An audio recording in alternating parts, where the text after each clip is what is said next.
Hi friends, வணக்கம் and welcome to ருசிப்போமா. பாருங்க, உங்க எல்லாருக்குமே வணக்கம் சொல்றான் என்னோட பையன் மகிழன். இன்னைக்கு ஒரு மினி பிளாக் தாங்க பார்க்க போறீங்க. வாங்க வீடியோக்குள்ள போலாம். நம்ம சேனல் புதுசா பாக்குறீங்க அப்படின்னா மறந்துடாம சப்ஸ்கிரைப் பண்ணி பெல் ஐக்கான் பிரஸ் பண்ணிக்கோ. இதுக்கு முன்னாடி நான் பிரியாணி வீடியோ போட்டிருந்தேங்க. 5 kgல சீரக சம்பா மட்டன் பிரியாணி எப்படி செய்யறதுங்கிற வீடியோ நான் அப்லோட் பண்ணியிருக்கேன். கீழே கொடுக்குறேன், செக் பண்ணாம இருந்தீங்க அப்படின்னா செக் பண்ணுங்க. அன்னைக்கு செஞ்சதான் மட்டன் சுக்காவும். இது வந்து 3 kg மட்டன் சுக்கா. ஒரு கடாய் வச்சுக்கிறாங்க. தேவையான அளவுக்கு எண்ணெய் ஊற்றிட்டு 2 தக்காளி வாஷ் பண்ணி ஆட் பண்ணிக்கிறாங்க. 1 கிலோ சின்ன வெங்காயம் ஆட் பண்ணிக்கிறாங்க. 3 கிலோ மட்டனுக்கு 1 கிலோ சின்ன வெங்காயம் போடுறாங்க. சாந்தாட்டும்ல, அதுக்காக 1 கிலோ சின்ன வெங்காயம் போடுறாங்க. 2 தக்காளி. இது நல்லா வதங்கட்டும். இது கூடவே தேவையான அளவுக்கு உப்பு ஆட் பண்ணிக்கிறாங்க வெங்காயம் வதங்கிறதுக்காக. வெங்காயத்தை நல்லா பரட்டி விட்டுக்கோங்க.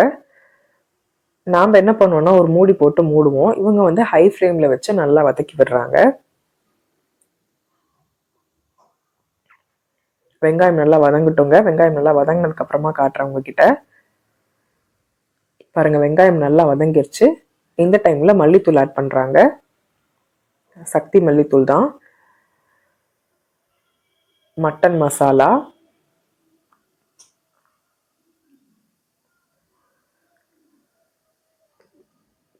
கறி மசாலா,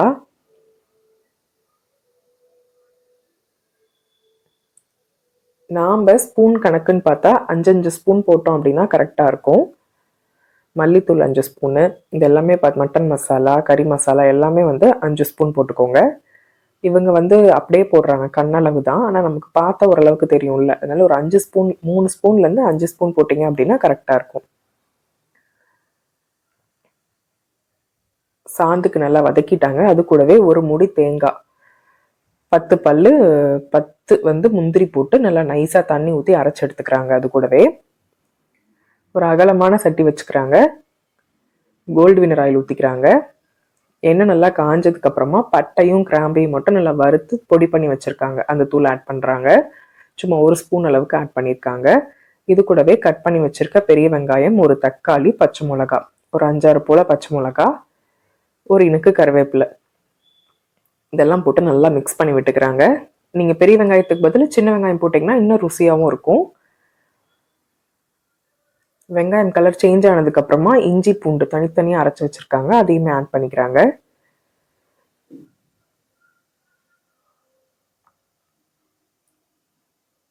இஞ்சி பூண்டுல இருக்க பச்சை வாசம் போற வரைக்கும் நல்லா வதக்கி விட்டுக்கிறாங்க.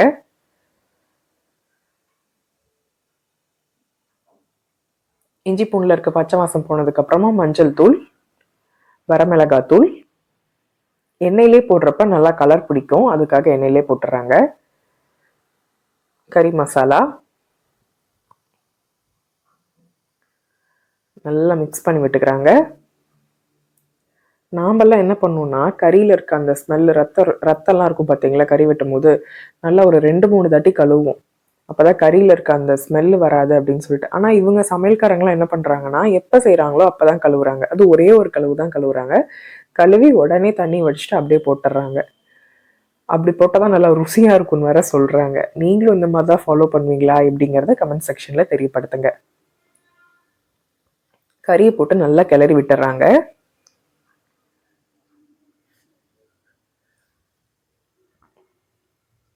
பாருங்க, நல்லா மிக்ஸ் ஆயிடுச்சு.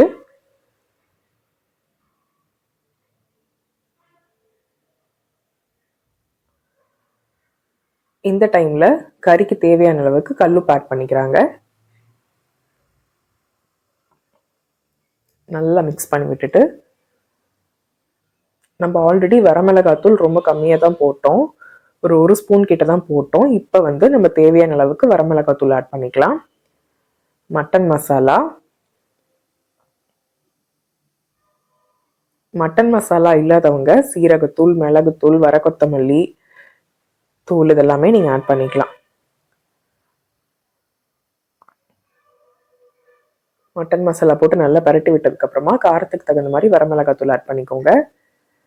போட்டு நல்லா மிக்ஸ் பண்ணி விட்டுறலாம். இதெல்லாம் போட்டு நல்லா பரட்டும் போதே மணமா இருக்கும், சூப்பரா இருக்கும். பக்கத்து அடுப்புல பிரியாணிக்கு தம் ஆயிட்டு இருக்குங்க. கறி முழுகிற அளவுக்கு தண்ணி வச்சுக்க வேண்டிதான். ஒரு மூடி போட்டு வச்சு கறி நல்லா வேகட்டும். இது கூடவே நம்ம தேங்காய் ஒரு மூடி அரைக்கிறதுக்கு எடுத்துக்கிட்டோம்ல, அந்த மூடியை கட் பண்ணி இதில் போட்டுக்கிட்டோம் அப்படின்னா கறி சீக்கிரமாக வெந்துடும். ட்ரை பண்ணி பாருங்கள். இதுக்கப்புறம் என்னால் கவர் பண்ண முடியலங்க. கறி வெந்ததுக்கு அப்புறமா அரைச்ச சாந்தை ஊற்றி நல்லா கொதி விட்டு இறக்கிடுறாங்க. அன்னைக்கு லஞ்சுக்கு இதெல்லாம் தான் ரெடி பண்ணியிருந்தாங்க. மட்டன் சுக்கா ரொம்ப சூப்பராக இருந்துச்சு. ரைத்தா பிரியாணி நான் ஆல்ரெடி வீடியோ போட்டிருக்கேன், செக் பண்ணி பாருங்க. மட்டன் பிரியாணி கூட ஒரு பீஸ் மட்டன் சுக்கா ரைத்தா முட்டை வச்சு சாப்பிட்டா வேற லெவலில் இருந்துச்சு. மிஸ் பண்ணாமல் ட்ரை பண்ணி பாருங்க. நல்லா ஹெவியாக சாப்பிட்டதுக்கு அப்புறமா வீட்டுக்கு வந்தாச்சு. இது வந்து பார்த்தீங்க அப்படின்னா ட்ரை ஃப்ரூட்ஸ் நட்ஸ் தான் வாங்கிட்டு வந்திருந்தோம். டேட்ஸு, பாதாம் இதெல்லாமே வந்து ஒரு பாக்ஸில் போட்டு ஸ்டோர் பண்ணிக்கலாம் அப்படின்னு சொல்லிட்டு தான் இப்போ எடுத்து நான் இது பண்ண போகிறேன். என்னை பொறுத்த வரைக்கும் நீங்கள் கேட்டிங்க அப்படின்னா 1/2 kg வாங்குறத விட 250 கிராம் 100 கிராம் இந்த மாதிரி வாங்கி தீர நீங்கள் வாங்கிட்டீங்கன்னா தான் பரவாயில்ல. எப்பயுமே இந்த நட்ஸ் எல்லாம் பார்க்கும்போது வாங்குறப்ப இருக்கிற ஆசை வந்து நம்ம சாப்பிடும்போது அவ்வளோவா இருக்காது. எனக்கு அப்படி இருக்கிறது இல்லை. ஒருவேளை நீங்கள் ரெகுலராக எடுத்துக்கிற மாதிரி இருந்தால் நீங்கள் 1/2 kg ப்ரிஃபர் பண்ணலாம். பட் நான் வந்து ரொம்ப ரேராக தான் எடுத்துப்பேன். தோணுச்சு அப்படின்னா சாப்பிடுவேன், இல்லைன்னா தொட்டு கூட பார்க்க மாட்டேன். அந்த மாதிரி டைப் நான். இதுக்கு வந்து நான் பாக்ஸில் நல்லா கழுவி வச்சுருந்தேன். இது ஆன்லைனில் தாங்க ஆர்டர் பண்ணி வாங்கியிருந்தேன், மில்டன் கம்பெனி. ரொம்ப சூப்பராக இருக்குது. இதில் வந்து 4 சைஸ் வருது. நான் வந்து 2வது சைஸ் எடுத்திருக்கேன். பாக்ஸ்லாம் நல்லா கழுவி வெயிலில் காய வச்சு எடுத்து வச்சுருக்கேன். இந்த மாதிரி பாக்ஸில் போட்டு வச்சால் அது கண்ணுக்கு படுற மாதிரி வச்சா நம்ம ரெகுலராக சாப்பிடுவோம் அப்படிங்கிறதுனால நான் இந்த மாதிரி பண்ணுறேன். நான் வந்து பொதுவாக நட்ஸில் வந்து பாதாம் ரெகுலராக சாப்பிட்றது தான். மற்றதெல்லாம் என்ன பண்ணுவேன் அப்படின்னா ஸ்மூதி மாதிரி நைட்டே ஊற வச்சு காலையில் ஸ்மூதி மாதிரி போட்டு குடிச்சிருவேன். என் பையனுக்கு ரொம்ப பிடிக்கும். மகிழன் ரொம்ப விரும்பி சாப்பிட்றது ஸ்மூத்தி. அவனுக்கு தகுந்த மாதிரி ஒரு 2 ஊற வச்சு பால் ஊற்றி பேரிச்சம்பழம் போட்டு நல்லா அரைச்சி கொடுத்துருவேன். அவன் ரொம்ப விரும்பி சாப்பிடுவான். நான் பையனுக்கு சுகர்லாம் எனக்கு எதுவுமே பழக்கலைங்க. இந்த மாதிரி நேச்சுரல் ஸ்வீட் தான் கொடுத்துட்ருக்கேன். நீங்கள் ஜென்ரலாகவே குழந்தைங்களுக்கு ஸ்டார்டிங்கில் இனிப்பு கொடுத்து பழக்கினீங்க அப்படின்னா காரம் சாப்பிடவே மாட்டாங்க. அது ரொம்ப கஷ்டம். அந்த டேஸ்ட்டுக்கு பழகிட்டாங்க அப்படின்னா சாப்பிட மாட்டாங்க. அதனால நீங்கள் ஆரம்பத்திலே நாம் சாப்பிட்ற மாதிரி குழம்பு, ரசம் எதுனாலும் கொஞ்சம் கொஞ்சம் காரத்தை பழக்கிட்டிங்கன்னா தான் பரவாயில்ல. அதுக்குன்னு ஓவர் காரம் இல்லை, மைல்டான காரத்தை கொடுத்து பழக்குங்க. அதுக்கப்புறம் நம்ம இனிப்பு கொடுக்கும்போது குழந்தைங்களுக்கு செட் ஆகிடும்.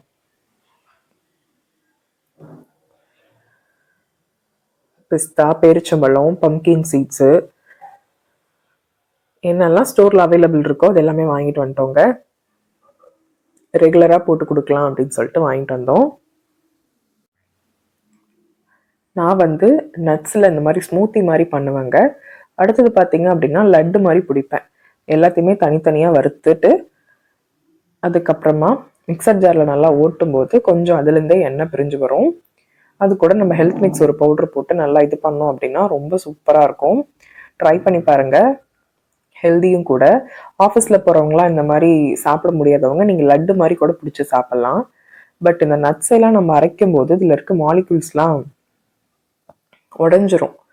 ஸோ தட் அதனால தான் அதை ஊற வச்சு அப்படியே சாப்பிட சொல்கிறாங்க. முடிஞ்ச வரைக்கும் அப்படியே சாப்பிடுங்க. அப்படி சாப்பிட முடியாதவங்க இந்த மாதிரி பண்ணி சாப்பிடுங்க. ஸ்மூதி மாதிரி எடுத்துக்கலாம், ஷேக் மாதிரி கூட குடிக்கலாம். அதுவும் பிடிக்காதவங்க லட்டு மாதிரி செஞ்சு சாப்பிடுங்க. ஆனால் அதிகமாக எடுத்துக்க பாருங்கள். இந்த பாக்ஸ் ரொம்பவே நல்லா இருக்குங்க. தேவைப்பட்டால் வாங்கிக்கோங்க. அதுவும் இல்லாமல் இப்போ அமேசானில், மீஷோலலாம் நிறையா ஆஃபர் போயிட்டுருக்கு. செக் பண்ணி பாருங்கள். ரீசனபிளான ப்ரைஸ்ல தான் இருக்குது. அமேசானில் ஆர்டர் போட்டிருந்தோம். அது இன்னைக்கு ரிசீவ் ஆச்சு. அது என்னங்கிறத உங்க கூட காட்ட போகிறேன். அண்ட் ஆல்சோ உங்களுக்கு இந்த மினி பிளாக் பிடிச்சிருக்கா, டே இன் மை லைஃப் பிடிச்சிருக்காங்கிறதையும் கமெண்ட் செக்ஷனில் தெரியப்படுத்துங்க. இந்த மாதிரி போடலாமா இல்லை குக்கிங் மட்டுமே போடலாமாங்கிறதையும் சொல்லுங்கள்.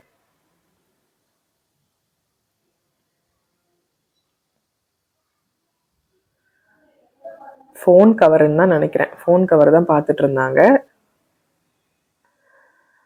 நான் வந்து பேக் கவர் மட்டும்தான் போட்டிருந்தேன். ஆனால் கீழே கீழே விழுந்துருதுன்னு சொல்லிட்டு அவர் இந்த மாதிரி, இதெல்லாமே எனக்கு கை ஜென்ரலாகவே ரொம்ப வேர்க்குமா, அதனால வந்து இந்த மாதிரி வாங்கி கொடுத்துட்டாரு. ரொம்பவே நல்லா இருந்துச்சு. இதனோட ரேட் வந்து 1200ன்னு சொல்லும் போது தான் நெஞ்சே வெடிச்சிருச்சு. என்னடா ஃபோன் கவர் 1200 ரூபாவா அப்படின்ட்டு இருந்துச்சு. நல்லா குவாலிட்டியாக இருந்துச்சுங்க. லேடிஸ்க்கெல்லாம் பார்த்தீங்க அப்படின்னா கையில் வந்து என்ன சொல்கிறது, வேலை செஞ்சுட்டு இருக்கும்போது ஃபோன் எடுப்போம், இல்லை கையில் வேர்க்கும், அந்த மாதிரி இருக்கவங்களுக்குலாம் இது ரொம்பவே சேஃபானது தான். நான் என்னோட ப்ரெக்னென்சி டைமில் அதிகமாக டைம் ஸ்பெண்ட் பண்ணதுன்னு பார்த்தீங்க அப்படின்னா இந்த ட்ராயிங் புக் தான். ரீசனபிளான ரேஞ்சில் தான் வாங்கினோம். எல்லா ஸ்டோர்லையுமே அவைலபிளாக இருக்குங்க, செக் பண்ணி பாருங்கள். ப்ரெக்னென்சி டைமில் பார்த்தீங்க அப்படின்னா நிறைய மூட் ஸ்விங்ஸ் இருக்கும். அது ப்ரெக்னெண்ட்டாக இருக்கவங்களுக்கு தெரியும். ஒரு சிலருக்குலாம் வாமிட்டிங் சென்சேஷன் இருக்கும். ஒரு சிலருக்குலாம் என்ன சொல்கிறது, இது வரைக்கும் நம்ம பார்த்தது அந்த மாதிரி இருந்திருக்காது, கொஞ்சம் டிஃப்ரெண்ட்டாக இருக்கும். ஒரு சிலர் வந்து ப்ரெக்னென்சியில் வேறு லெவலில் என்ஜாய் பண்ணுவாங்க, அவங்களுக்கு பிடிச்சதை சாப்பிடுவாங்க, நிறைய வெளியில் போகணுன்னு நினைப்பாங்க. அந்த மாதிரி ஒருத்தருக்கு ஒரு மாதிரி. ஏன்னா எனக்கு அந்த மாதிரி இல்லை, கம்ப்ளீட்டாக வாமிட்டிங் சென்சேஷன்லேயே இருந்தேன். என்ன சொல்கிறது, 3 மந்த் கன்ஃபார்ம் ஆன 3rd மந்த் கன்ஃபார்ம் ஆனதுலேருந்தே வாமிட்டிங் சென்சேஷன் தான். டெலிவரி என்னைக்கு போகிறோமோ அப்போ வரைக்குமே வாமிட்டிங் சென்சேஷன் இருந்துச்சு. எனக்கு அந்த மாதிரி இருந்துச்சு. ஒருத்தருக்கு ஒரு மாதிரி இருக்கும். ஒரு சிலர்லாம் வந்து ப்ரெக்னென்சியில் எனக்கு எதுவுமே ஃபீல் ஆகலை, பேக் பெயின் வரல, எதுவுமே வரல அப்படின்லாம் சொல்கிறாங்க. அப்போல்லாம் கிஃப்டட் தான் நினைப்பேன் நான். எனக்கு பேக் பெயின் ஸ்டார்டிங்லேயே வந்துருச்சுங்க. இந்த லிட்டில் பியோட ப்ரெக்னென்சி பில்லோ தான் வாங்கியிருந்தேன். ரொம்பவே நல்லாயிருக்கும். ஹைட்டாக இருக்கவங்களுக்கு, இந்த மாதிரி பேக் பெயினாக இருக்கவங்களுக்குலாம் இது ரொம்ப யூஸ்ஃபுல்லாக இருக்கும். இதில் வந்து சி டைப் இருக்குது, இந்த மாதிரி டைப் இருக்குது. பட் சி டைப் வாங்கினீங்க அப்படின்னா திருப்ப முடியாது. ஆனால் இதில் வந்து நம்ம 2 பக்கமே திரும்பி படுத்துக்கலாம். ரேட் வந்து கொஞ்சம் ரீசனபிளாக தான் இருந்துச்சு. நீங்கள் ஆன்லைன்லேயே வாங்குறதா இருந்தாலும் சி டைப் வாங்காதீங்க, இந்த மாதிரி பார்த்து வாங்கிக்கோங்க. சி டைப்னா நம்ம ஒன் சைடாக மட்டும்தான் படுக்க முடியும். அதே நம்ம இந்த பக்கம் திரும்பி படுக்கிற மாதிரி இருந்துச்சு அப்படின்னா டோட்டலாக இந்த இதையே திருப்பி போட்டு தான் படுக்கிற மாதிரி இருக்கும்.